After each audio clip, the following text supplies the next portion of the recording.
नमस्कार मित्रांनो, आपण 16 जून रोजी सोयाबीन पेरणी केलेली होती. सोयाबीन पेरणी केल्याच्या नंतर थोडाफारही पाऊस पडलेला नाही. त्याच्यामुळं आपण सोयाबीनसाठी जे काही सोयाबीनचं बी उघडं राहिलेलं आहे ते उगवणार नाही. त्याच्यासाठी आपण एक तुषार बारीक एक रिन पाईप आहे, त्याच्या साहाय्याने आपण सोयाबीनला हे बघा पाणी देणं चालू केलेलं. आता हे दोन्ही झाडाच्या मधलं अंतर, ह्या अंतरामध्ये जे बी कोरड्यात पडलेलं आहे ते उगलेलं नाही आहे. तर ह्या पाण्याच्या साहाय्याने, हे रिन पाईपाच्या साहाय्याने आपण पाणी देणं चालू केलेलं आहे. आणि याच्यामुळं जे काही राहिलेलं सोयाबीन आहे खाली उगायचं ते उगण व सरसगट सोयाबीन उगण्यासाठी ह्या रिन पाईपाचा अवलंब आपण केलेला आहे. तर तुम्ही बघू शकता, साईडलाच असलेलं आपलं मोसंबीलाही पाणी चालू आहे आणि ठिबकलाही चालू आहे आणि रिन पाईपालाही चालू आहे.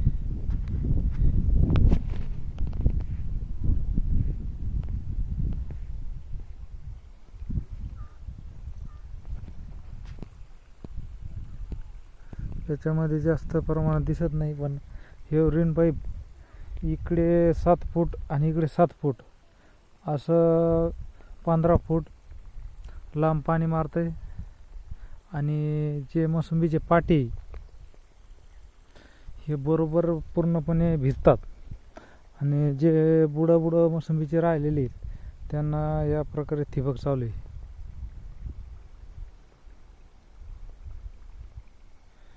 तर जेणेकरून आपली राहिलेली सोयाबीन आहे, ही सोयाबीन व्यवस्थितरित्या उगेल.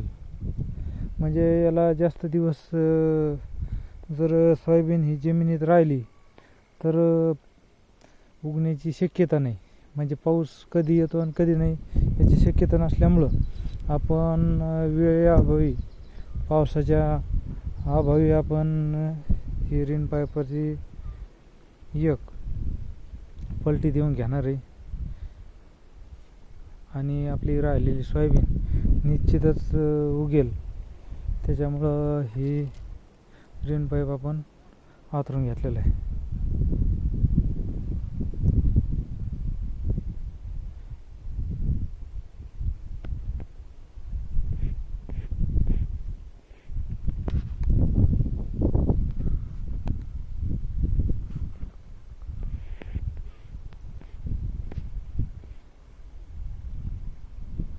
एकदम बारीक असे तीक्ष्ण पाणी मारतं हे रिन पाईप.